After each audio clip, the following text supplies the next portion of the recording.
possibilidades e que com certeza agrega muito valor dentro do nosso trabalho, né? A gente sabe que o momento está sendo muito desafiador, mas eu acho que a gente não pode só pensar no momento também, a gente tem que pensar para frente. O que a gente pode esperar e o que a gente pode trazer de solução, trazer de reflexões aí para uma melhoria. Porque essa fase vai passar, né, gente? A gente sabe que é um período, mas é um período desafiador, mas que vai passar. Então, o que a gente faz daqui para frente, né? Como é que a gente continua esse trabalho? Jussara, você é de onde? De qual escola? Só para eu me situar. Boa tarde. Tudo bem? Sou de Olambra, moro em Olambra, mas trabalho no Colégio da Vila, em Jaguariúna. Ah, que legal. A Lu Cocosa que me convidou. Ai, que delícia. Você é professora lá? Sou professora do 5º ano, Tá. Sou polivalente e sou professora de Lego também. Ah, que bacana, que delícia. A gente, dentro do colégio, nós também nós temos lá, nós trabalhamos com a Zoom, de material de robótica, né? Não é eu acho que eles não utilizam Lego, acho que é outra proposta. Via Maker lá. Via Maker, isso. Que bacana. As crianças amam você, então, né? Ah, eu sou suspeita, essa aula, né? Porque essa aula é uma delícia, é super gostoso. Deixa eu abrir aqui, tá? É muito bacana. E lá vocês trabalham com poliedro, é isso? É poliedro. Tá. Do primeiro ao ensino médio. Do primeiro ano. Do primeiro do fundamental até o médio. Eu acho que a minha internet aqui, a câmera não tá abrindo. Falou na Lu, a Lu chegou. Oi, Lu, boa tarde. Tudo bem aí? Boa tarde, muito obrigada. Tudo bom, Cris? Tudo jóia, graças a Deus. Tudo em paz. Estava batendo um papo aqui com a Jussara. Falei que, com certeza, ela é uma pro, assim, queridíssima, né? Porque trabalhar com Lego, trabalhar com essa parte do maker, do mão na massa, é sucesso. Não, e ser a professora que ela tem uma criança Down que já está há 3 anos na mão dela.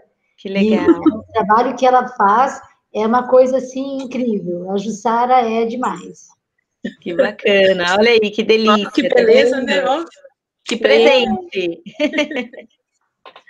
Mas é tão bacana, né? A gente ter esse reconhecimento e saber o caminho, saber a entrega que a gente está fazendo para esse aluno, né? A diferença que a gente está fazendo na vida dele. Você vê 3 anos de oportunidades aí. E para uma criança total, né? Eu vejo muita gente para ele e para você. Eu vejo muita gente falando sobre inclusão e o que fazer, né, com as crianças de inclusão. E mesmo remotamente, a Jussara entra em contato com a garota que está na sala dela e as coisas acontecem, né? Então, você vê que tudo é possível, né?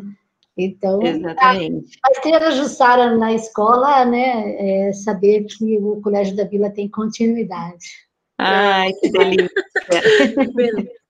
Que delícia, isso é super importante, a gente saber os frutos, né, o resultado que a gente está dando, e com certeza esse afeto é sempre como que você está afetando o seu aluno, né, e ter esse reconhecimento mostra que você está afetando positivamente e super bem, de diversas formas.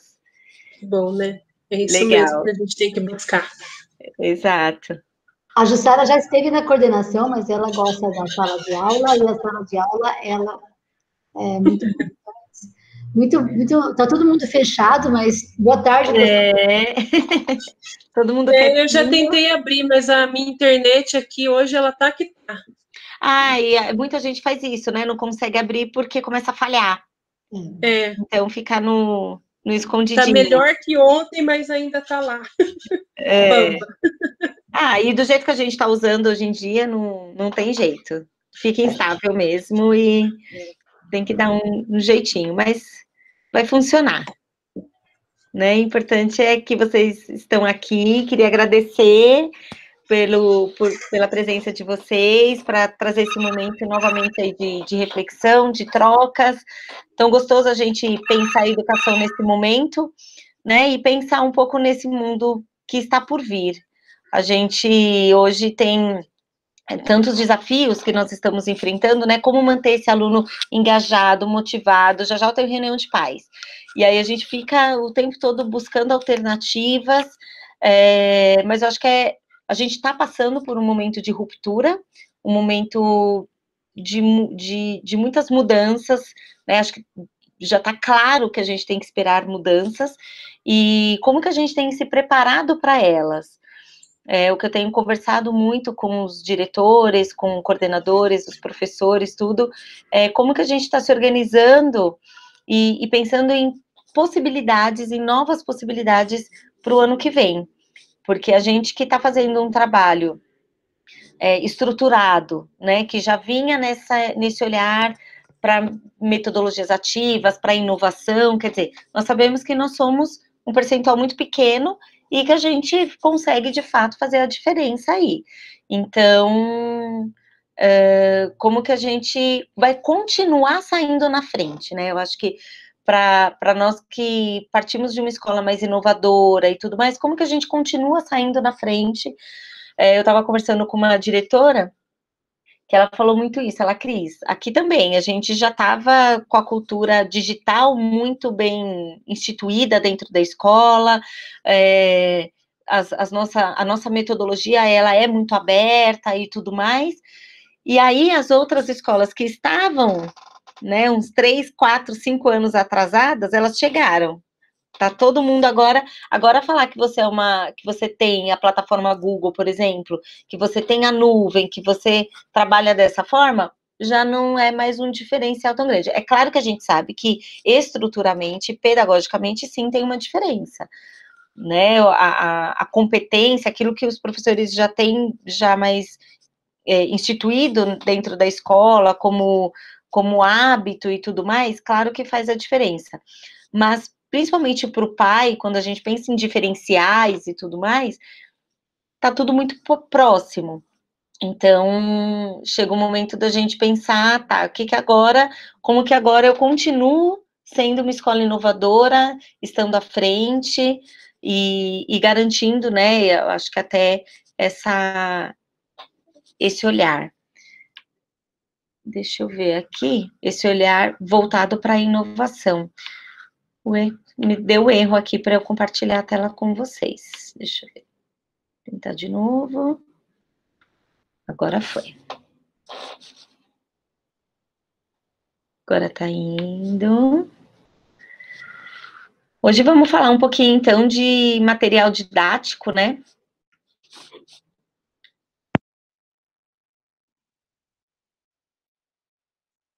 Não quero compartilhar, não. Apertei em compartilhar, tô doida.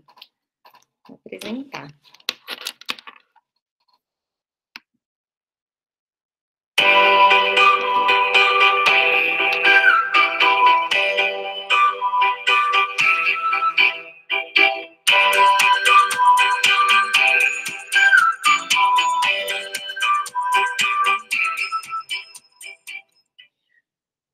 Acho que a primeira pergunta, né, quando a gente pensou aqui nesse tema, é falar um pouco de por que metodologias ativas.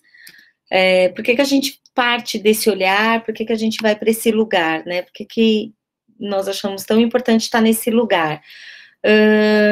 Acho que primeiro porque o aluno exige isso, o aluno de hoje, ele tem o aluno da geração alfa, né, esse aluno conectado, esse aluno que ele já entendeu que ele consegue aprender sozinho, que o conhecimento, a informação está muito mais disponível, a gente está na era da informação.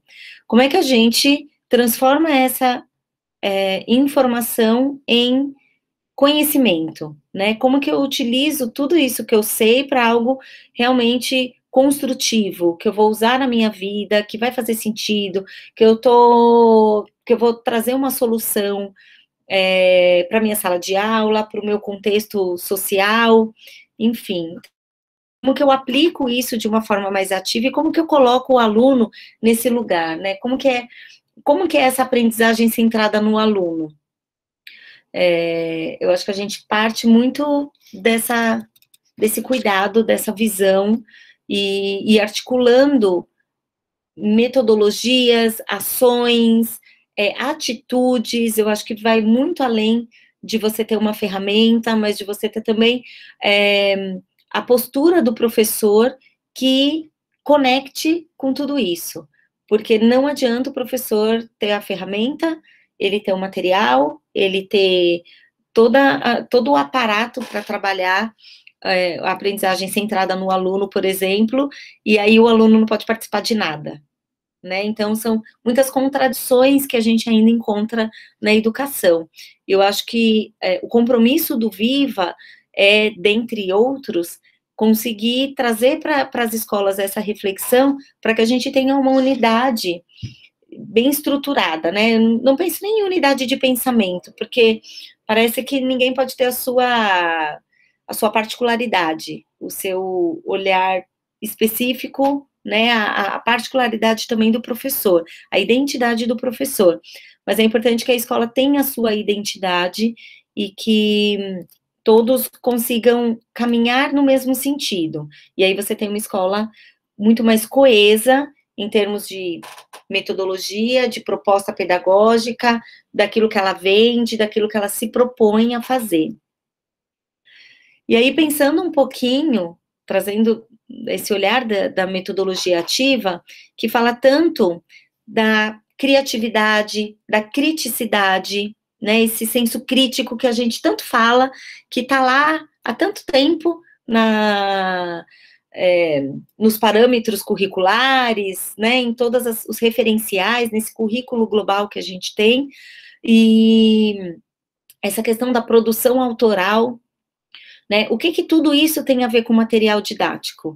E eu trouxe algumas imagens aqui para vocês, para a gente dividir um pouco, pensar um pouquinho sobre isso, que é esse tipo de atividade, né, aquelas atividades convencionais que a gente conhece, que nós estudamos nelas, eu pelo menos me lembro aí de numere a primeira coluna com a segunda, né, as atividades ali mais estruturadas, mais entregues de uma forma pronta para o aluno.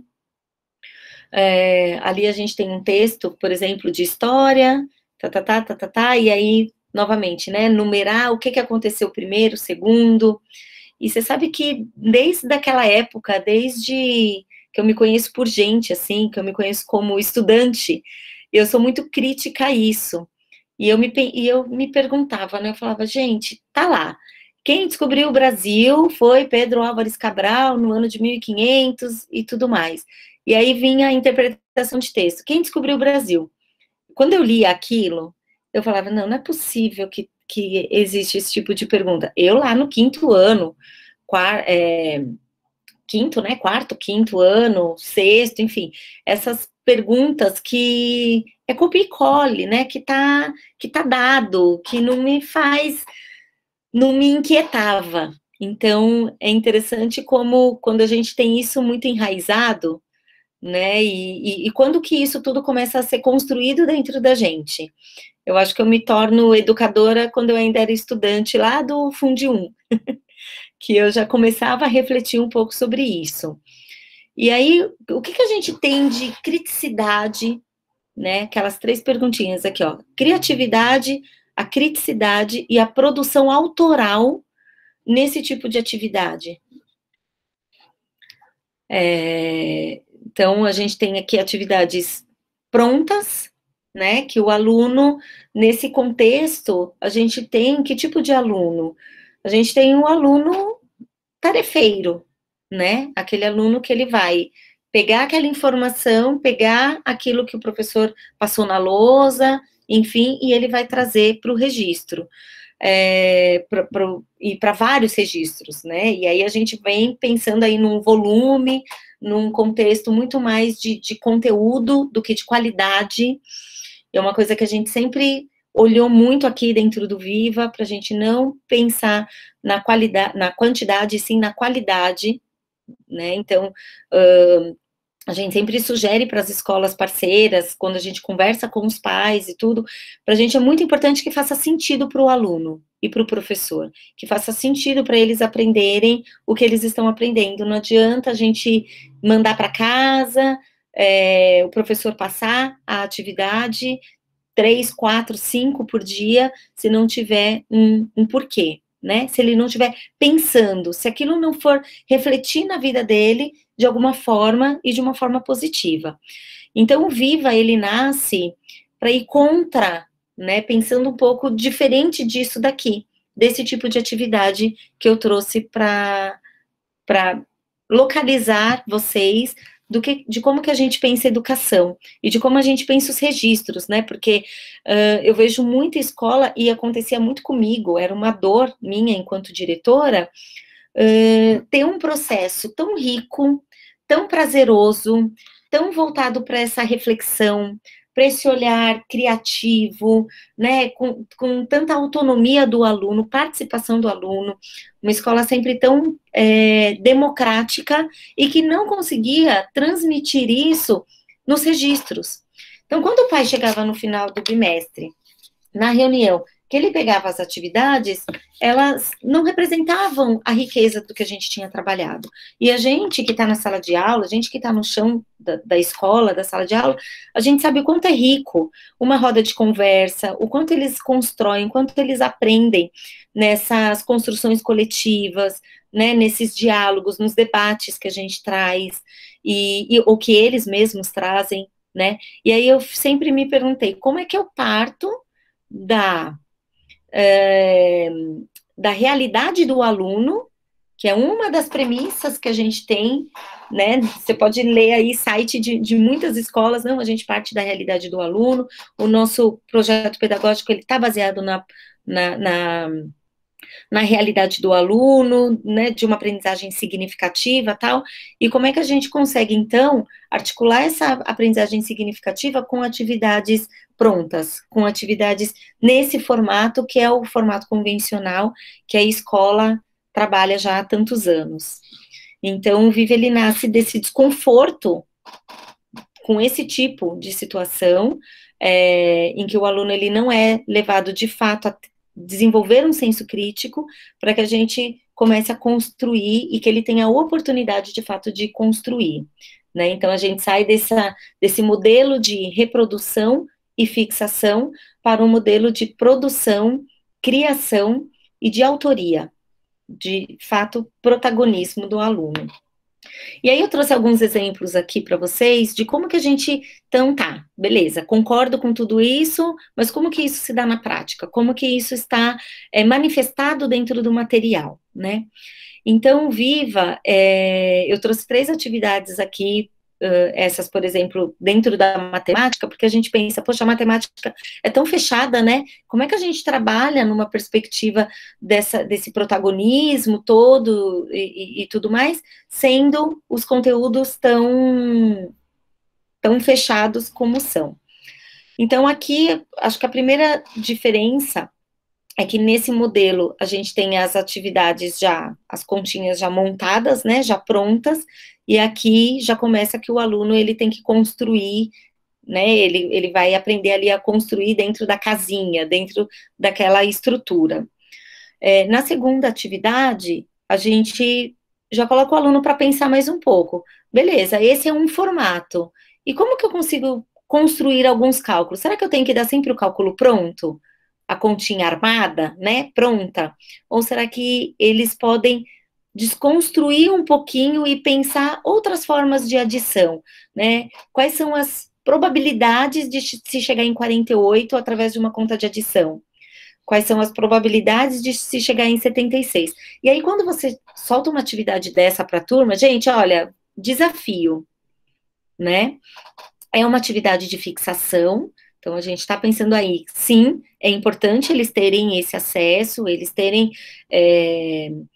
eles exercitarem esse tipo de atividade, mas nós acreditamos que tem outras formas de você pensar essa adição, né? Desconstruir um pouco esse modelo e pensar em outros formatos, que vai tirar o aluno dessa zona de conforto e ele vai ter que começar a repensar aí os formatos. E o mais gostoso é quando eles fazem essa troca, né? Fulano, e aí? Como que você fez chegar em 48? Aí o outro vai chegando, o outro vai chegando. E aí eles descobrem as várias possibilidades. Porque nós aprendemos que 1 mais 1 é 2 e ponto, e acabou, e, né, é tudo muito fechado, e eu tenho que decorar daquele jeito, senão eu não chego mais naquela solução.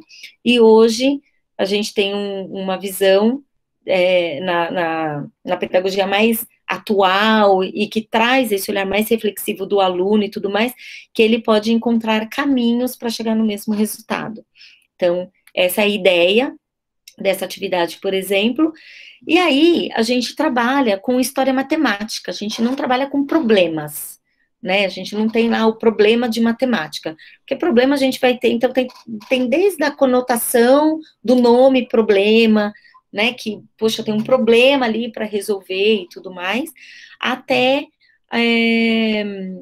esse formatinho fechado, padronizado, que a gente pensa um pouquinho fora, a gente pensa um pouquinho diferente.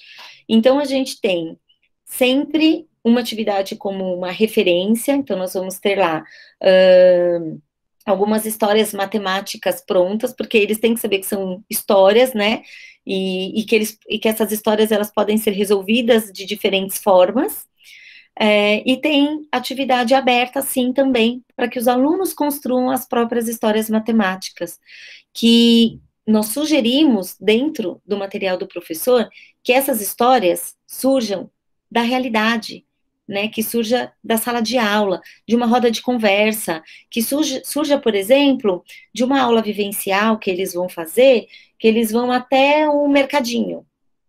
Teve uma escola que esses dias nós temos essa parte de assessoria, então nós ajudamos os professores a construir o planejamento, a gente pega na mão mesmo, a gente vai junto e dá total apoio.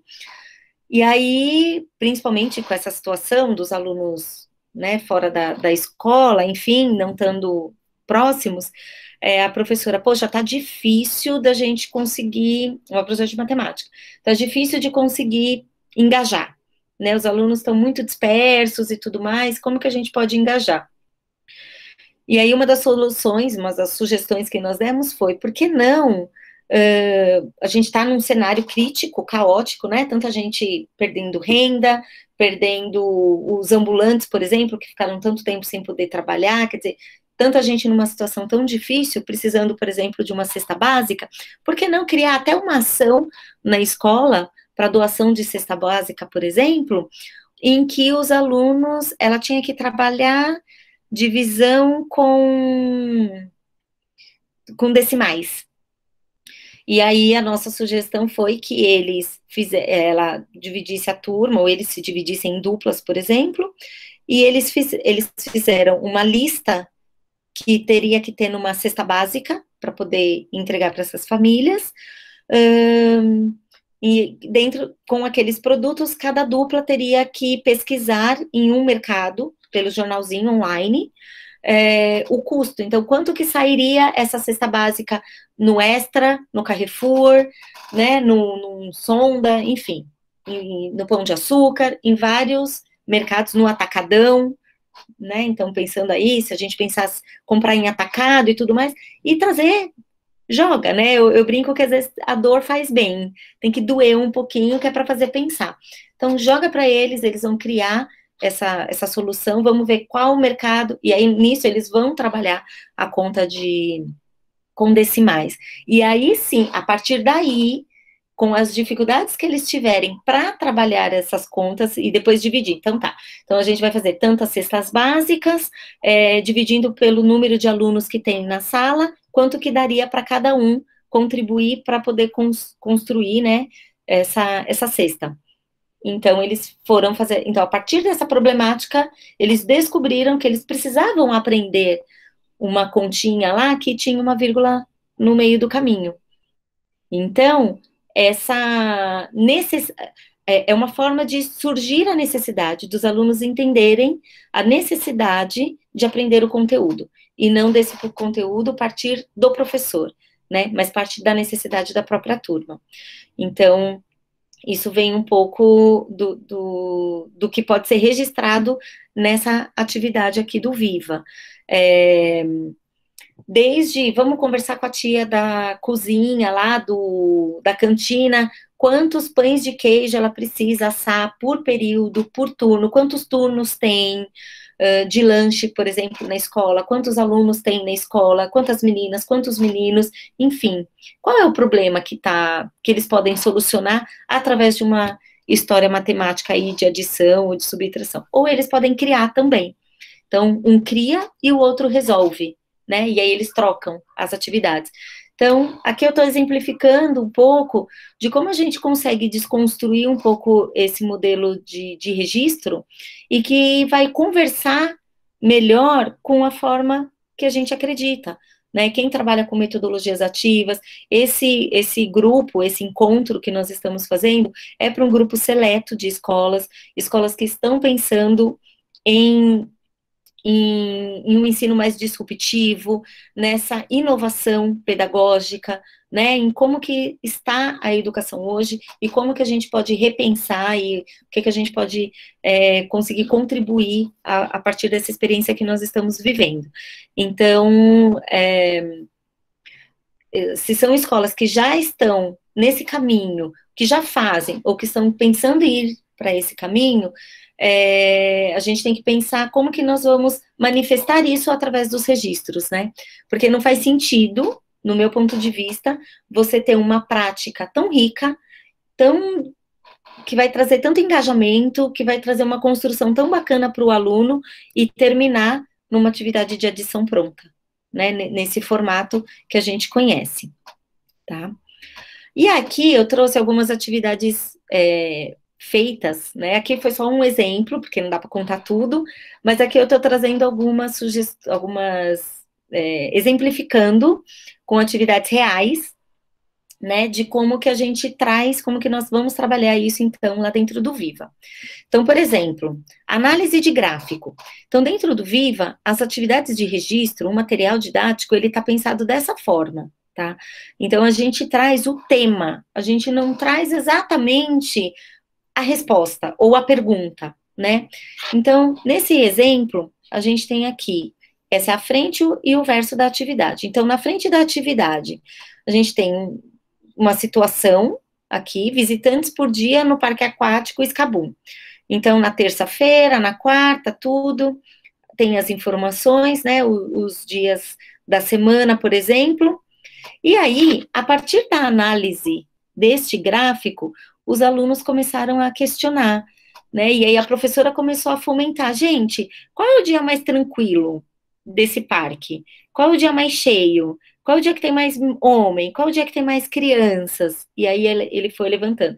E aí as próprias crianças depois começaram a pensar, entendi. Então, eles começaram a criar as próprias perguntas. Então, não tem o relacione a primeira coluna com a segunda, não tem a pergunta pronta, né? Algumas atividades de interpretação de texto, e aí está muito clara com a intencionalidade pedagógica, tem, aí ok, né? Mas neste caso, o nosso objetivo é trabalhar o gráfico, e não trabalhar essas perguntas, elas podem surgir da motivação dos alunos, do interesse deles. Então, a própria turma começou a trazer as perguntas, foram anotando, e aí depois juntos eles foram trazendo essas respostas, eles foram buscando as respostas. Então, você vê que tem outro olhar, tem outro tipo de engajamento, né? Aqui eles vão levantando aquilo que eles têm interesse de saber. Então, aqui tem esse exemplo. Que eu trouxe um outro também de gráfico, porque gráfico, novamente, né? Gráfico é aquela coisa fechada, que a gente não tem como fazer, não tem como pensar. No Viva, a gente pôs lá. criação de gráfico e análise de dados. Esse é o tema. Do que vai ser esse gráfico? Eu não sei. Vai depender do que a professora estiver trabalhando. Pode ser o gráfico lá do pão de queijo da cantina, pode ser o gráfico da quantidade de refeições que são servidas na hora do lanche, do almoço, ou então eles podem levantar quantidade de arroz e o desperdício, né? Pode ser feito um levantamento sobre o desperdício de alimentos dentro da escola.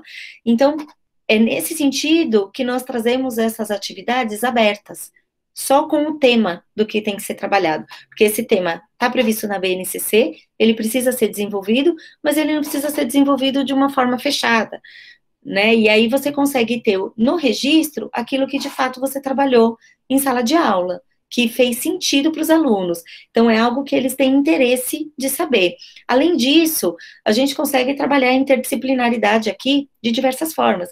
Esse gráfico pode estar dentro de uma análise de dados lá de ciências, ou de história, né? E aí você vai conseguindo articular e integrar, conectar vários conteúdos ao mesmo tempo. Otimiza o tempo do professor, gera engajamento dos alunos, eles entendem a conexão entre as disciplinas, que eu não preciso ter 50 minutos de aula de matemática para aprender matemática, eu posso estar aprendendo matemática em ciências, né, em português. Então, aqui foi mais um exemplo para vocês de como que nós trazemos essa questão de gráfico, por exemplo. Então, eles tinham que escolher o que eles gostariam de saber, né? E eles fizeram uma pesquisa com a família. Então, por exemplo, essa aluna, ela perguntou quantas pessoas da família preferiam pizza e quantas preferiam hambúrguer. E aí, depois, ela também trouxe algumas perguntas que foram respondidas através do gráfico. Então, o gráfico, ele foi elaborado a partir de uma vivência, de uma experiência real, com pessoas reais, de uma experiência concreta, né? Essa atividade foi feita em abril deste ano, então eles já estavam na quarentena. Se eles estivessem, né, já estavam em casa. Então, se eles estivessem na escola, a professora conseguiria trabalhar quantas meninas, quantos meninos, quantos alunos de infantil, de Fundi 1, enfim, fazer levantamentos de dados lá dentro da sala e da escola. Nessa outra atividade que eu trouxe para vocês, essa já é uma atividade de português. Então, aqui, a carta de reclamação, que é um dos conteúdos, novamente, que estão lá na BNCC, né? E aí tem aqui um modelo, uma ideia, uma referência para os alunos do que é uma carta de reclamação, e em seguida eles desenvolveram a própria carta de reclamação, né? E nós pedimos que fosse feito através de uma situação real. Então, algo que eles tivessem comprado, que deu defeito, que eles tentaram trocar, ou uma reclamação de um serviço, né? Cancelamento de celular é ótimo, né? Porque a gente nunca consegue cancelar, mudança de planos, enfim, então, situações concretas. E depois isso é compartilhado. Então, percebe como aquilo que eles estão aprendendo na escola tem um reflexo na vida, e da vida na escola, né? Está tudo integrado, porque a vida se faz pela vida, né? A escola está a serviço da vida, tanto para o aluno hoje, quanto no futuro, né? Na preparação desse aluno para o futuro. E aí você fala, tá, e como que você trabalha lá esse conteúdo substantivo, né? Já um conteúdo também um pouco mais fechado. Dentro dessa atividade, então, novamente, frente e verso. Então, na frente, as atividades do Viva, elas são assim, com linhas. Por quê? Porque o conceito, ele não vem pronto. O conceito, ele vai ser construído coletivamente, com a turma, junto com a professora, seja com situações reais, ou seja, com situações hipotéticas que ela vai trazer, com a sala de aula invertida, e aí entram todas as metodologias ativas, né? O Viva já é o ensino híbrido, porque a gente já tem a parte física, que são as atividades físicas aqui no fichário, e a plataforma digital. Então, o aluno entra na plataforma para pesquisar esse conceito. Então, não é que ele não tem esse conceito, ele tem, está lá dentro da plataforma. Só que ele está em diversos formatos. Esse conceito, ele vai visualizar em vídeo, ele vai assistir um vídeo, ele vai ter uma videoaula gravada, ele vai ter textos, né? Dependendo do assunto, tem documentário, tem reportagens, tem entrevistas. Então, é muito mais...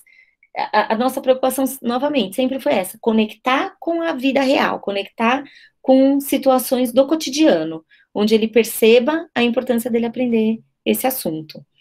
Então, esse texto que foi elaborado pelos alunos, foi pensado, foi desenvolvido por eles, foi pensado coletivamente, e eles produziram, então, esse registro. Pode ser individual, pode ser coletivo, então ele é flexível. O professor, ele é flexível, né? O professor, ele consegue brincar com o material de diversas formas. A gente fala, aquele professor que ele é mais criativo, que ele tem altas ideias e tudo mais, ele voa. Ele pega uma atividade dessa, nossa, já sei, eu vou fazer um jogo, vou trazer palavras, vou trazer fichas, e aí já faço uma brincadeira com eles lá no pátio, vou levar para fazer... através de uma leitura de um livro paradidático. Então, eu estou trabalhando lá o livro, enfim, um livro que tem aí no título, né, que fale da criança que cresceu, sei lá. E aí ele faça essa conexão com o conteúdo. A gente tem bastante também dentro do material texto livre, atividade de texto livre. E quando a gente fala, e a gente já deixa isso bem claro lá no material do professor, quando a gente fala da perspectiva do texto livre, é livre. Ah, vamos fazer um texto livre sobre as férias. Já não é livre, né? Vamos combinar. Livre é livre. E muitos conteúdos a gente sugere dentro do material que eles sejam trabalhados a partir do texto livre. Então, a partir daquele texto que o aluno produziu, seja sobre a família dele, o irmão que nasceu, enfim, sobre aquele texto, aquele assunto que ele quis, o professor pode pegar um dos textos que os alunos produziram, pedir autorização, né, para o autor, e trabalhar em cima desse texto. O que a gente encontra de substantivo aqui dentro desse texto? Tem algum aumentativo, diminutivo? Enfim, né, que substantivo está no aumentativo, que substantivo está no diminutivo, né, quais são os substantivos simples que a gente encontra aqui dentro do texto, quais são os verbos, enfim, e não foi de um texto pronto, que o material colocou para que o professor pudesse trabalhar, é um texto que vai surgir, que foi elaborado pelos próprios alunos. Então, isso muda completamente a percepção do aluno, o engajamento, o capricho, porque ele sabe que aquilo que ele está produzindo pode ser utilizado por outro, em outro momento, pela turma toda, né? Pode servir como referência. Então, aqui você já está trabalhando a autoestima da criança, a valorização dessas produções que eles fazem. E uma coisa que eu vou chamar a atenção para vocês, principalmente nas próximas atividades, é que as crianças, de um modo geral, elas assinam as atividades. Por quê? Porque elas se sentem autoras mesmo, né? Porque elas são. E elas se sentem pertencentes, né? Aquela atividade é minha, de fato. Eu sou autora. Então, você muda o status, né? Até o sentimento da criança de pertencimento, tanto daquilo que ela aprendeu, quanto daquilo quanto da escola, né? Como um todo. E aí, aqui, por exemplo, as palavras do substantivo, do diminutivo e do aumentativo são deles. Pode ter surgido de um texto coletivo, de um texto livre, individual, pode ter surgido de palavras aleatórias, cada um fala uma palavra e depois vocês vão construindo se vai estar no diminutivo, no aumentativo e tudo mais. Eles podem ter começado com a palavra no diminutivo e eles tinham que falar o substantivo e depois o aumentativo. Então, olha como dá para explorar, né? E é nesse sentido. Então, a gente consegue, nesse movimento, dar um norte para o professor, dar um caminho, e todas essas sugestões que eu estou colocando estão nos percursos pedagógicos, para que o professor tenha repertório, para que ele tenha de onde partir, uma possibilidade, mas é claro que isso vai ficar livre, e aí ele vai, né, tanto o professor quanto o aluno tem total flexibilidade para trabalhar com o material. Essa é uma outra atividade sobre as plantas. Então, a gente está falando das plantas. Novamente, então aqui, uma atividade de ciências que foi trazida a temática, né? Agora, como que vai ser trabalhado, o que vai ser registrado de fato nessa atividade, eu não sei, depende do que a professora estiver trabalhando naquele momento, né? Então, novamente, essa flexibilidade. No verso das atividades do Viva, a gente sempre tem essa área aberta de ilustração. Então, a ilustração, é claro, né? Aqui a gente tem um desenhinho, tem uma ilustração do próprio material, até para que ele se torne mais atrativo para o aluno, mas a representação de como foi a experiência de aprender é do aluno. Então, no verso, nós temos uma área, um espaço assim livre, para que o aluno represente ali como foi aprender aquele conteúdo. Então, ele pode representar ali a vivência que ele fez lá no jardim, com a planta, com a terra e tudo mais, né? A observação que ele fez, pode partir da pesquisa. Então, vamos supor que ele tenha, no momento da investigação, ele tenha feito uma entrevista, seja pela escola, seja na família, ele pode desenhar o momento dessa entrevista, ele pode fazer um poema, ele pode colocar uma palavra que represente aquilo, ele pode construir um acróstico que represente aquele conteúdo. Então, fica um espaço aberto de registro, né? E aí, por isso que a gente pensa que é uma forma de você personalizar de fato esse conteúdo, essa aprendizagem. Uma outra coisa que eu quero ressaltar é a questão da adaptação do material para as crianças de inclusão. O professor, ele não precisa mais adaptar a atividade, porque aqui eu não estou dizendo que é para ele relacionar a primeira coluna com a segunda, que é para assinalar a resposta correta, né? Ou que seja para ele fazer um texto, ou o que for. Aqui, o aluno ele vai registrar a maneira dele. Se ele quiser registrar com uma folha da árvore, desde que seja o perfil da escola, desde que faça sentido, tenha uma intencionalidade, né?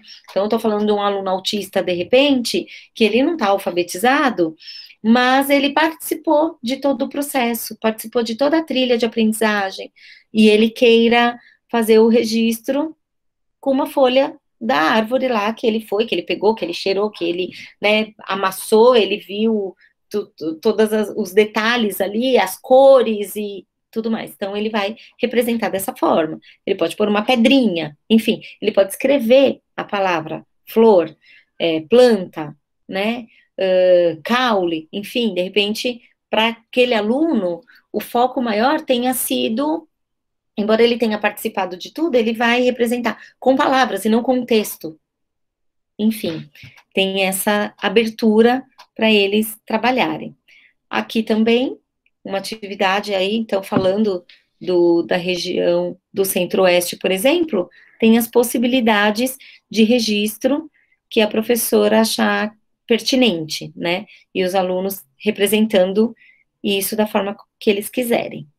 No caso aqui, ela fez um desenho e representou. Vou voltar aqui, que eu não sabia que já tinha acabado. E aí, gente, me contem, o que vocês estão achando? Faz sentido para vocês que eu tô falando muito sozinha? Vamos dividir, não gosto de ficar sozinha, não.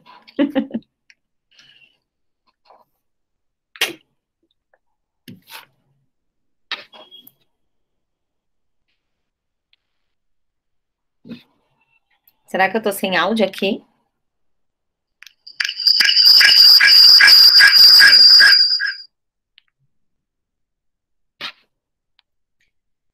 Nenhuma dúvida? Ninguém quer colocar nada? A Lu abriu o microfone. Eu acho a proposta muito bacana. Eu sempre incentivei que na escola nós trabalhássemos dessa forma. Uma vez, na época que eu morava no Rio de Janeiro, eu visitei uma escola até bem tradicional, mas eles tinham uma maneira muito diferente de trabalhar no fundamental, que eu achava. E logo no final do primeiro ano, as crianças já sabiam fazer contas, somas, e eles faziam um ditado de matemática.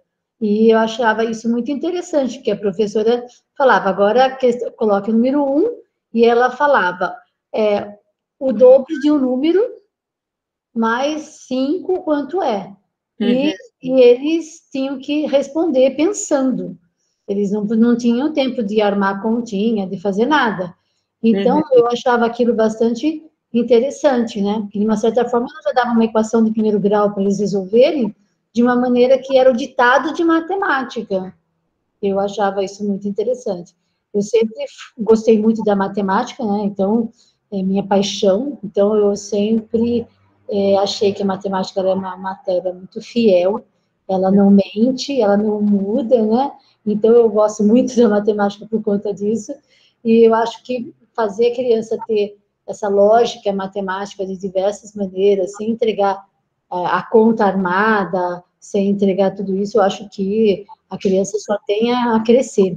Como a gente tem até o ensino médio, e eu coordenei muitos anos de escola do ensino médio, uma coisa que eu também sempre percebi, que é a minha questão da matemática, é que, às vezes, é uma ideia que eu tenho, né?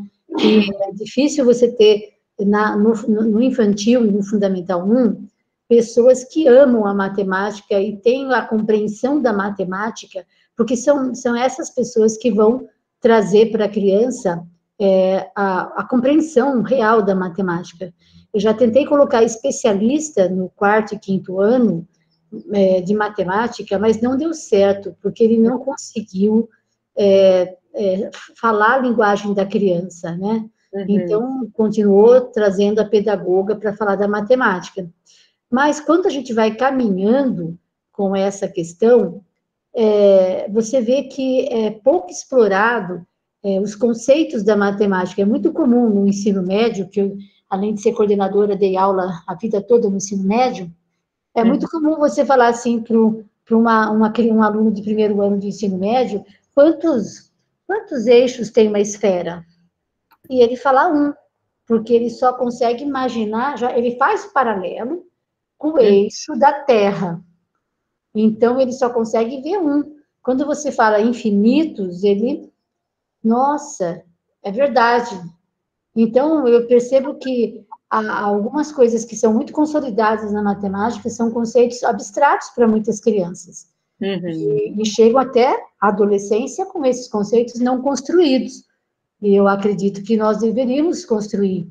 Uma coisa muito comum também você vai fazer uma prova de física, de química, do que for, até no fundamental, e aonde você vai colocar uma expressão. Vamos pensar numa expressão bem simples, força igual a massa vezes aceleração. E é muito comum você ver o professor dar a aceleração, dar a massa e pedir a força. Porque ele sabe que, desde pequeno, o aluno construiu que a letra fica do lado esquerdo, na matemática, e os números do lado direito. Quando que eu sei que um professor está na zona de conforto? Ele pede a força em vez da massa ou da aceleração. Numa expressão como PV igual a nRT, ele vai pedir pressão e volume. Ele não pede a temperatura, porque o aluno se ele pede pressão e volume e dá o resto do lado esquerdo, do lado direito, né? Os alunos vão muito bem. Se ele pede a temperatura, o aluno se confunde. Ou seja, a força do sinal de igual, desde lá no início do Fundamental 1, ele não é trabalhado, porque a professora sempre coloca, na minha época era o quadradinho, né? Depois o X da questão. Sempre coloca a letra do lado esquerdo e o número do lado direito. Por que fazer isso? Você cristaliza uma coisa que lá na frente o aluno tem uma dificuldade imensa. De desconstruir. É muito comum você ver, quando você coloca assim, o aluno passa tudo que é letra para o lado esquerdo, tudo que é número para o lado direito, ou seja, parece que é contra a religião das pessoas ter a letra do lado direito e os números do lado esquerdo, porque o sinal de igual permite isso. Sim, mas quando você tem os exercícios, né, e principalmente nos exercícios de fixação, que aí você fixa exatamente essa ideia, né? E daí você percebe o formato. E eu noto assim, eu sempre gostei de fazer edição de provas, sempre fiz, é minha paixão. Saber qual é a intencionalidade da pergunta, se o professor está usando a taxonomia de Bloom na hora que ele tem as respostas das perguntas, para ver se ele mandou classificar e a pessoa definiu e ele aceitou. Então, eu sempre fui muito exigente com o uso da taxonomia de Bloom nas avaliações e ver se eles validam isso. Então, eu percebo que a gente tem muito para caminhar nas avaliações e elas poderiam ser muito mais interessantes para os alunos se fosse respeitado essas questões, porque como nós somos ocidentais, você lê da esquerda para a direita, de cima para baixo. Então, qualquer coisa que desconstrua isso, um exemplo grande, a equação de segundo grau. O professor pede da equação e pede as raízes, maravilha. O aluno construiu a equação, vai chegar nas raízes. Agora, dá a raiz, as duas raízes para ele e peça a equação. Já eles acham difícil, porque é você ler de baixo para cima e da direita para a esquerda. Porque, exatamente, quer dizer, e isso vem não só na matemática, né? Eu acho que em várias fontes.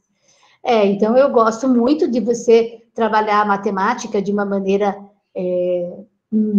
mais do que nunca disruptiva, porque ela permite todo esse campo de possibilidades, né? Uma vez, ao trocar o material anterior perguntou por que eu queria trocar. Porque no material anterior dizia assim, para você obter o número 4, as opções são essas, 0 mais 4 dá 4, 4 mais 0 dá 4, 1 mais 3 dá 4, 3 mais 1 dá 4, 2 mais 2 dá 4. Entendeu? Beleza.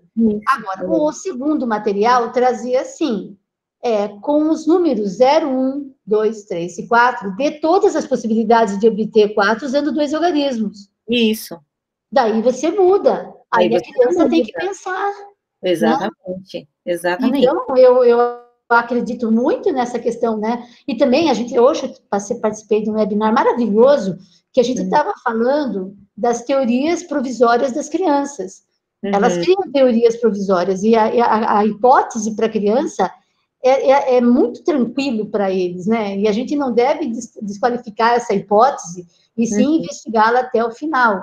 Eu não sei quando é que nós vamos transformar essa questão das hipóteses, das teorias provisórias, que também pode mudar e continua provisória, porque virão outras hipóteses, assim que você vai ganhando outros elementos que compõem aquele conteúdo. Então, eu acho isso muito rico, mas aí quando eu falo para você da formação de professores, eu fico pensando como é que essa reflexão em cima... Eu sou da opinião que, por exemplo, você não tem que falar, ache o X.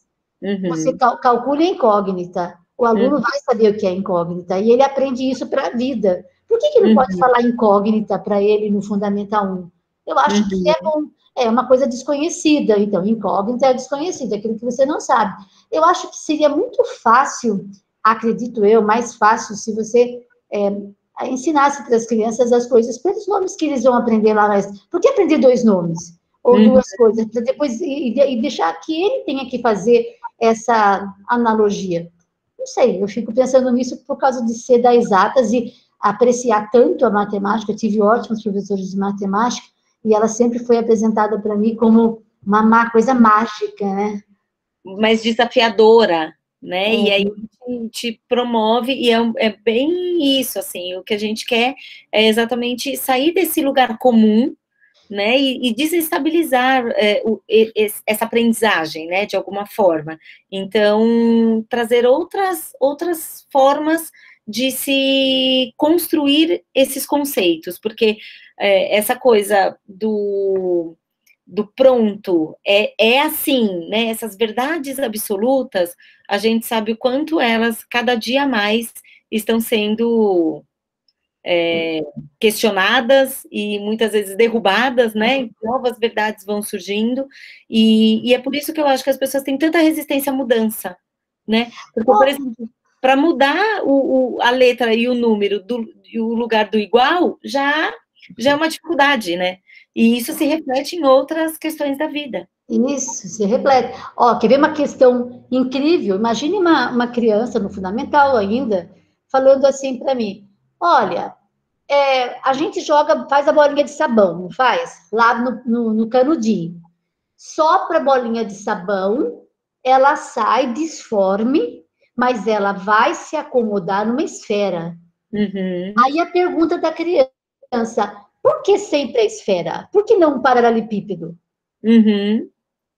Isso é uma pergunta muito inteligente. A observação é muito inteligente. Saber que a acomodação da bolha de sabão vai gerar uma esfera e não outro sólido qualquer, uma pirâmide. Uhum. Né? Então, por que uma esfera?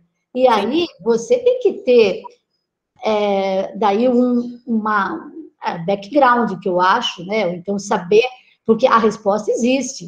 Então, sim, mas olha, meu querido, as forças, elas convergem toda, a esfera é o sólido mais homogêneo, onde equilibra todas as forças.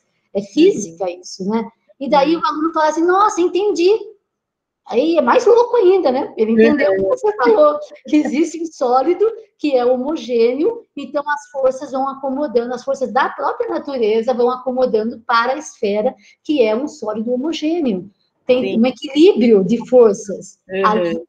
Então, isso é muito bacana, né? Então, e essas observações são feitas por alunos que, de uma certa forma, eu acredito que ele foi estimulado por várias outras pessoas ou situações que fazem com que ele tenha essas observações, tá? Porque tem criança que nunca vai observar isso, até adulto nunca observa isso. Não observa, porque está fechado, né? Porque está preso no pensamento e não foi estimulado, porque ele não teve, muitas vezes, espaço para falar, né? Então, se não é uma escola que tem esse espaço de escuta, onde a fala da criança ela é valorizada, isso tudo passa batido. Não, agora a gente tem que saber isso, né? Eu já cansei de ouvir situações assim, não, agora nós estamos estudando tal coisa, isso não vem ao caso, isso a gente vai deixar mais para frente, e aí você já perdeu o time daquela resposta, e aí a gente vai se calando. E eu digo que quem acaba com a escola, muitas vezes é a própria escola, quem acaba com a educação, com o desejo de aprender, porque a criança, ela chega na escola indagadora, ela chega querendo descobrir o mundo, curiosa, né? Ela encontra na escola, ela quer encontrar na escola as respostas para todas as dúvidas dela, que ela tem muitas. Só que a gente vai tolindo, a escola, de um modo geral, ela vai tolindo essas perguntas, porque agora não é hora, porque agora não, por causa de um cronograma que a gente tem que cumprir por N questões, né, por causa do material que a gente tem que dar conta, e aí essa curiosidade, ela vai minando. Então, eu acho que é muito importante, e algo que eu trago muito para as minhas professoras, vem de encontro a isso, que é muito mais importante você partir de fato daquilo que o aluno quer aprender, por isso a nossa preocupação, diferente de um material apostilado, por exemplo, que vem em bimestres, né? Por que o Viva vai tudo o ano todo, vai o conteúdo do ano todo? Para que ela possa aproveitar uma pergunta dessa e olhar dentro do material o que ela já consegue encaixar, como que ela consegue articular. Quer dizer, essa pergunta que surgiu lá da bolha de sabão, por exemplo, o que eu tenho dentro do material que responde isso? E que eu possa já trazer para esse momento mais oportuno, né? Onde a criança, de fato, tem interesse de saber. Então, é uma forma de você aproveitar essas oportunidades. O olhar da criança e trazendo o registro, a pesquisa, essa investigação, todo o trabalho pedagógico para responder essas perguntas. E aí ele nunca mais vai parar de perguntar, né? Porque ele foi ouvido e ele teve resposta. Então, todo o nosso trabalho, ele vai muito nessa direção, sabe? Inclusive as formações de professores que a gente tem todo mês e tudo, sempre nesse sentido, trazendo esse olhar para o professor, porque não é fácil, né, você virar essa chavinha. Tem que ser, ali, no dia a dia, e com muita formação, com essa informação conectada, é uma formação que conecta na outra, e que vai mudando esse mindset do professor. Porque num primeiro momento, ele sempre vai partir daquilo que ele tem mais conforto, porque é o que ele aprendeu. Né? Ele também tem dificuldade de se abrir para esse novo e abrir para uma criatividade, seja dele, seja do aluno. São as inseguranças também que vão aparecendo aí no caminho. E um pouco disso, né? Falando um pouco dessa autonomia, dessa criatividade, em que medida que um material que propõe os exercícios prontos, ou projetos, mesmo que seja um material que traga projetos, né? De que forma que promove, de fato, a autonomia dos professores e alunos. Então, essa foi uma dos questionamentos que nos fizeram pensar no formato como o Viva está estruturado hoje.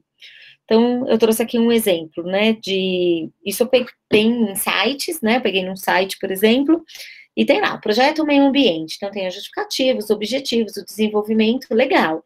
Muitas vezes, esse projeto está lá dentro do material. Então, nesse bimestre, né, o material propõe trabalhar este projeto. Será que os alunos querem saber sobre meios de transportes agora? Né? Será que não será que, de repente, insetos não foi algo que trouxe mais interesse da turma? Ou, sei lá, a sustentabilidade, ou o acidente que aconteceu ontem no Líbano, por exemplo, será que não é isso que está fomentando, mas que está fazendo brilhar os olhos, no sentido de querer aprender, de querer mergulhar no assunto, aprofundar no assunto, e aí a gente tem que colocar, né, vem de fora, não tá surgindo do chão da sala de aula, não está surgindo da escola. Então, nesse sentido que nós não trazemos projetos prontos dentro do material. A gente ajuda, novamente, com a assessoria, os professores a construírem esses projetos. Ou a escola tem um projeto único, ou seja, bimestral, seja da escola toda, enfim, tem aquela temática, e aí como que eu conecto essa temática com o meu conteúdo? Isso a gente ajuda a escola a costurar. Mas trazer o conteúdo pronto, né, ou o projeto pronto, vai um pouco contra tudo isso que a gente acredita, que a gente está colocando aí como metodologia ativa. Então, aqui está uma situação de que surgiu de uma roda de conversa, um projeto específico daquela turma, daquela série, com aquela professora, quer dizer, algo que um aluno trouxe e os outros se interessaram, e a partir daí a professora desenvolveu, e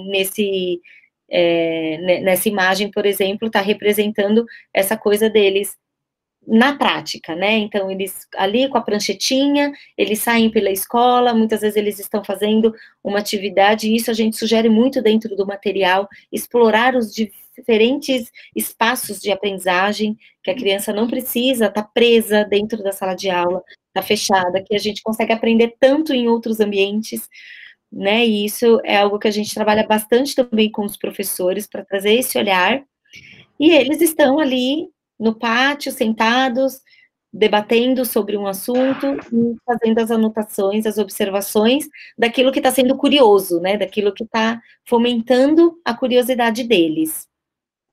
Então,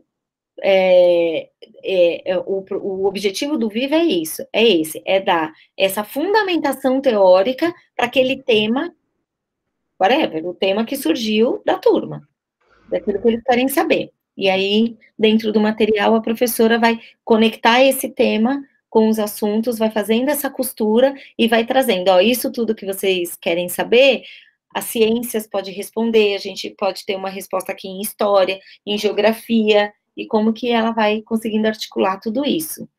E trazendo uma motivação muito maior para eles. Uma última questão que nós colocamos aí, né, como reflexão, e a nossa dinâmica tem sido essa de sempre ir alimentando vocês com algumas reflexões anteriores a esse momento, para que a gente já comece a pensar um pouquinho para direcionar, olha, nosso bate-papo semana que vem vai ser sobre esse assunto, né, vamos ver aí se te interessa, é sobre isso que a gente vai conversar. E um dos pontos que eu venho notando uma certa angústia, às vezes, das escolas, será que eu, de fato, estou desenvolvendo, né, ou como que eu poderia potencializar, como que eu poderia desenvolver melhor as 10 competências gerais da BNCC, ou sejam, todas as habilidades específicas que traz a BNCC. Eu trouxe, então, um pouco aqui para a gente refletir a respeito das competências gerais, e eu acredito que existem algumas frentes mais contrárias à BNCC, outras mais, outras menos e tal, mas eu acho que, de um modo geral, todas essas 10 competências a gente concorda que é dever da escola desenvolver, né, trabalhar. Então... Cris, posso perguntar uma coisa? Eu fico muito curiosa quando a gente lê isso da BNCC, porque, sinceramente falando, isso tudo, das 10 competências da BNCC, a gente já trabalhava na escola sempre. Sim. Parece que agora as pessoas querem que você trabalhe, olhem para a BNCC como se ela fosse um documento inédito. Exato. Eu queria saber, as escolas que você conversa, elas não trabalhavam essas coisas? Porque eu não entendo uma escola que não já trabalhava isso. Lógico, eles conseguiram compilar nessas 10 competências. Se você vai falar dos direitos da aprendizagem na educação infantil, são os direitos... Mas, para mim, aqueles direitos, eles já deveriam ser contemplados na escola. Eu não acho a BNCC uma novidade dentro, e parece que, não, agora o seu material está de acordo com a BNCC. Nossa, mas então que material era o seu, que não tinha... A escola era sua, que você não trabalhava com essas questões, né? Então, eu acho que a gente vê muitas pessoas dizendo ser especialista na BNCC, se vê um monte de trazendo material de educação emocional. Se a gente não tivesse uma educação emocional na escola, a gente não teria conseguido formar tanta gente equilibrada, normal, né? Potente, né? Então, eu vejo que eu fico, às vezes, pensando nessas coisas. Até gosto de poder conversar com você, né? Com outras pessoas, até para saber como que era a escola, né? Porque parece que está assim... antes da BNCC, você não tinha nada disso, agora tem que ter. Não, mas isso já existia na escola. Então, que pelo menos, eu acredito que na nossa escola existia. Então, eu fico pensando, acho até bom, se não existia tudo isso nas escolas, acho que estava na hora de começar a pensar. Sim, eu acho que colocou luz, né? E eu acho que o grande ganho da BNCC para a educação, eu acho que foi num momento oportuno. Imagina se as escolas que pelo menos mergulharam, começaram a estudar, começaram a se movimentar em torno desse documento, elas já começaram a olhar para a tecnologia, porque em muitos momentos eles trazem essa questão das ferramentas digitais, de utilizar vlog, blog, né, outras linguagens dentro da sala de aula e tudo mais. Então, eu acho que ela já antecipa essa discussão, que hoje está tão forte por conta da pandemia, né? Então, as escolas que tiveram essa visão, elas começaram a se preparar melhor, acredito eu.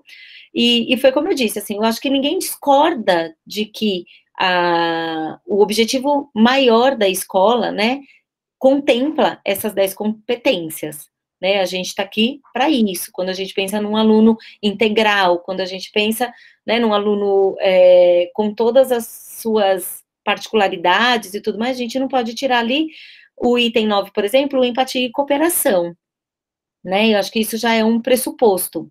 Mas eu acho que à medida que ela coloca luz sobre isso, ela ressignifica, ela traz novamente uma reflexão. Ela não ressignifica, mas ela traz uma reflexão para que os educadores olhem novamente para dentro, né? Acho que muita reunião pedagógica a gente faz até para isso. Vamos voltar lá atrás? Vamos revisitar o nosso propósito? Eu acho que a BNCC, ela traz esse revisitar do porquê da escola. Por que a gente está aqui, para quem e como que a gente está fazendo tudo isso acontecer. Né? Então, acho que esse é um grande ganho. Eu acho que muita escola se apegou na BNCC como um documento, agora eu tenho que seguir, é isso, e é isso.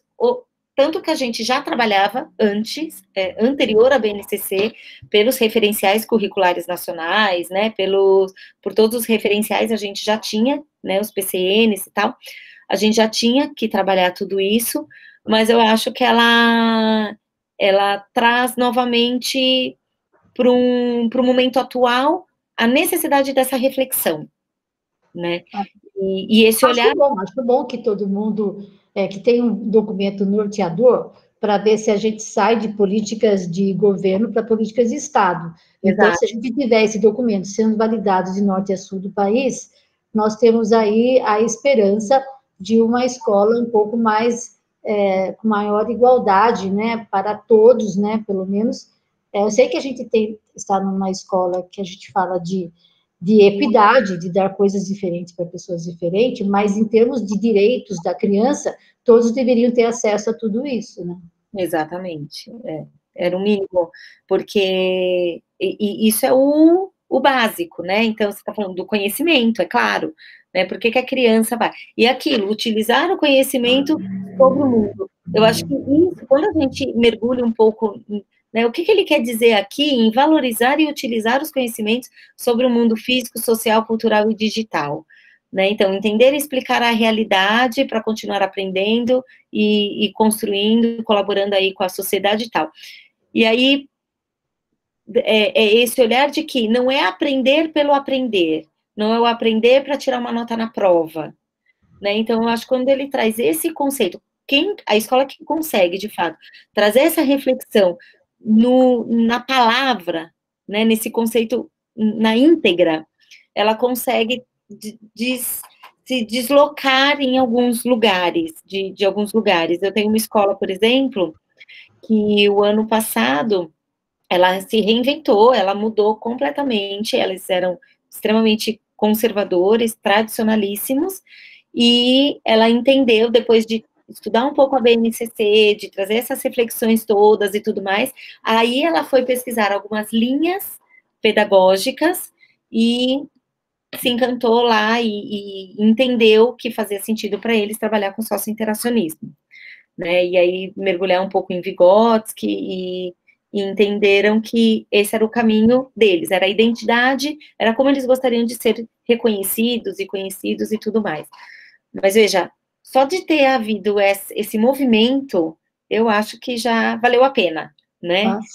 E já foi importante. Mas para você ver, quer dizer, precisou desse documento para trazer o quê? A reflexão. Sim. Né? E esse repensar das práticas. Eu acho que esse é um ganho muito importante. E aí a gente vem falando lá, né, de pensamento científico, crítico e criativo.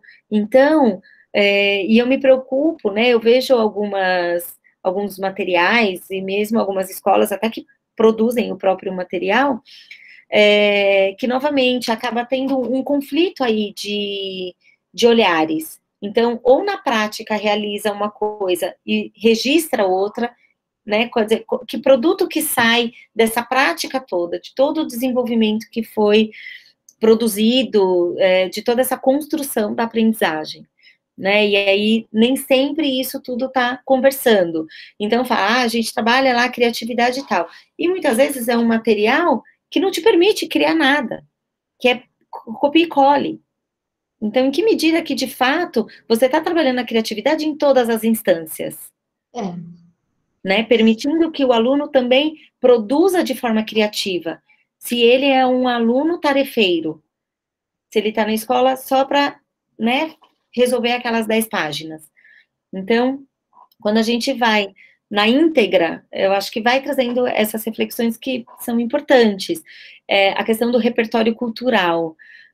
valorizar as diversas manifestações artísticas e culturais e tal. Muitas vezes a escola não valoriza. Por quê? Porque esse aluno é tarefeiro, não dá tempo, né? A gente sabe que muitas vezes não dá tempo de cumprir aquele material que ele é mais fechado, e aí como que você tem espaço?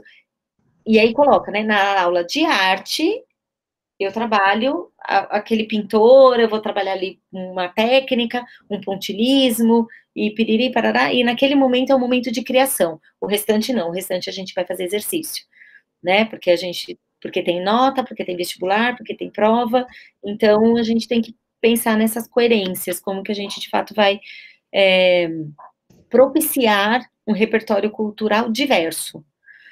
A questão da comunicação, utilizar as diferentes linguagens.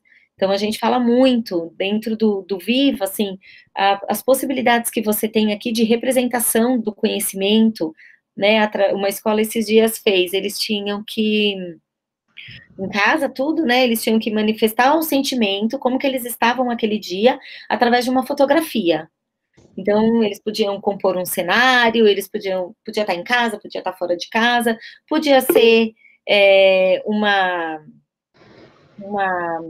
como é que fala? Montagem, né? Eles construírem uma ilustração, enfim. Mas aí você está trabalhando essas diversas formas de comunicação.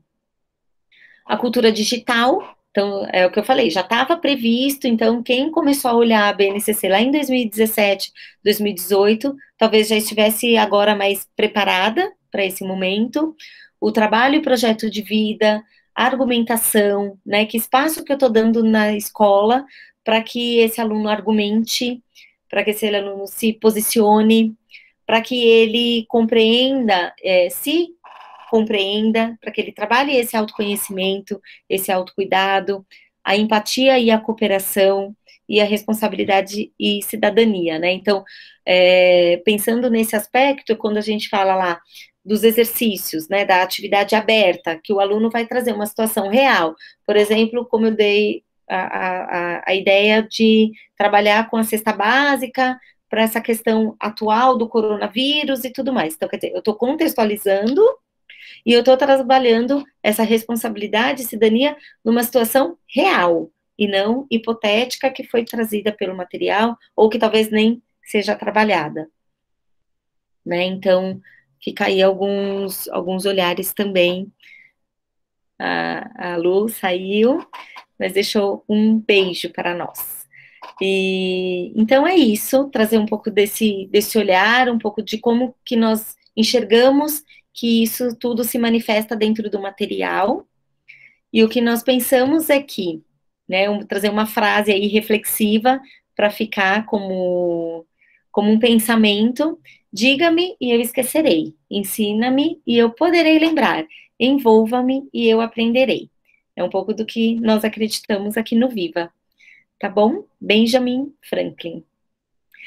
Então, alguém quer colocar alguma coisa, quer fazer alguma contribuição, quer contar o que achou do material, entendendo um pouco melhor, né? Agora a ideia é essa, aí mergulhando um pouco, para vocês entenderem como é que funciona tudo isso na prática. Tem um pouquinho a janela aqui aberta, viu, gente?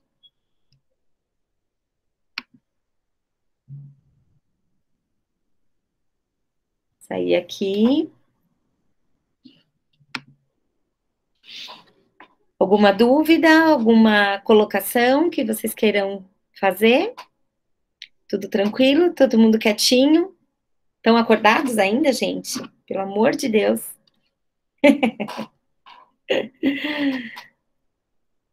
Obrigada, Vanice, pela participação. Na sexta, nós vamos enviar o tema da próxima semana, tá? Que a gente vai trazer também para esse momento de reflexão aqui, de bate-papo. Queria agradecer a presença de todos e de todas, e espero vocês, então, na semana que vem, tá bom? A gente manda sexta o tema da próxima semana, na segunda o link e as reflexões, e na quarta a gente dá uma lembradinha, a gente sabe que é muita coisa. O Armando abriu a voz, diga-me. Boa noite, muito obrigado, excelente, nós estamos falando aqui de Fortaleza e acompanho o trabalho seu, Cristina, é muito interessante. Somos de duas escolinhas infantis, uma só infantil, a outra babysitter. Estamos passando por muitas dificuldades, porque são meninos de 1 ano, 2, 3, né? Então, os paizinhos nesse momento estão protegendo, né? Mas nós estamos juntos aí nessa caminhada, parabéns pelo seu trabalho, sou um admirador. Obrigada pela participação, Fortaleza, adoro. Professor Luiz Daloli, Cristina. Adoro, queridos. Venha conhecer Fortaleza, é uma cidade muito bonita. Eu sou um paulista fajuto, porque já fui adotado aqui, viu? Ah, é? O ano passado eu estive aí 3 vezes, mas eu tô sempre, porque eu adoro Fortaleza, e com certeza não vai faltar oportunidade para eu conhecer vocês aí. Boa sorte. Agora as coisas parece que estão começando a voltar. Como é que está a situação por aí? Então, pensando... Nós ainda estamos sem previsão, Cristina. O mais provável seja setembro, né? O nosso governador também é muito preocupado com o desenvolvimento nessa caminhada, e as escolas públicas, eu sou professor também da Escola Militar do Corpo de Bombeiros, que é uma escola referência aqui no estado, né? E nós não voltaremos presencialmente esse ano, estaremos trabalhando online. Tá, mas agora, a partir de 4 anos, os pais estão conseguindo manter? Como lhe disse, eu sou professor também da Escola Militar do Corpo de Bombeiros, lá eu tenho infantil, fundamental 2 e médio. Então, no caso, nós estamos, não paramos, né? Tivemos férias em julho, trabalhando com a plataforma Classroom, com aulas com Meet, né? E estamos retornando agora segunda-feira, mas online. Nós não teremos aula presencial, porque a estrutura para isso seria muito grande, dobrar a quantidade de pessoas para limpeza, né? Então, também recursos para poder ter aula híbrida, presencial com 50% em casa. Então, toda essa estratégia logística seria muito difícil para a escola pública, né, em termos de custo, né? Então, preferimos, tivemos uma reunião hoje, alongada de 8 às 11, então nós iremos trabalhar o segundo semestre também online. Entendi. Se precisar de alguma ajuda em relação à parte digital, a gente consegue disponibilizar para vocês a nossa plataforma. Então, lá tem conteúdo, tem vídeo, tem músicas, tem um repertório bacana de possibilidades que pode agregar bastante aí com os alunos esse segundo semestre. Por ser online, em qualquer momento a gente consegue inserir. Qualquer coisa... Nós agradecemos e vamos querer, sim. É muito importante você poder complementar com mais conteúdos lúdicos, com conteúdos nesse momento, né? Trabalhar o emocional, né? Fazer uma coisa muito, né? Ok, querido. Então, tudo de bom. Quando será o nosso próximo encontro? Será na próxima quarta. Toda quarta-feira, às 5 horas, a gente se vê por aqui. Ok, querido. Então, até lá. Muito agradecido. E agora vou voltar para a minha turminha. Vai lá. Obrigada. Obrigado. Obrigada, gente. Boa noite. Até logo. Até quarta que vem a gente se vê. Até lá, querido.